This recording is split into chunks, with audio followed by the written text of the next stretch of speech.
هلو. اليوم جاتويتنا رح اسميها جاتويت الغرام. كيك البلو بيري صار عملتها مرتين قبل هلا.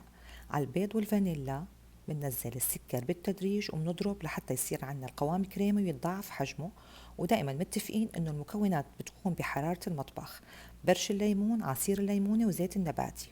وبنضرب الطحين المنخول مع البيكنج باودر، بيكنج صودا، بالتناوب والتدريج مع الحليب والكريمة لتخلص عندي الكمية. بضيف بالأخير بلو بيري المغلفته بالطحين وبقلب بخفة، وعلى قالب مدهون بالزبدة ومرشوش بالطحين، وعلى فرن محمي على 180 على الرف الوسط لمدة ساعة. للصلصة عندي حليب مكثف محلى، جبنة كريمية، عصير ليمونة وحليب، وما بننسى طبعا برش الليمون. وبنضرب بالميكسر لحتى أحصل على صلصة بهالشكل هذا. خلصت جاتويتنا هون، والريحة ما بقدر أوصف لكم، بتشل حرفياً. يلا لنغنج وندلع فيها. أول شي منسقيها بالصلصة، والدلع والغنج والزينة على كيفكن. تحبوا شرايح ليمون وبلوبيري، نعناع أخضر. وعندي هون أحلى فقرة اللي هي التيست تايم.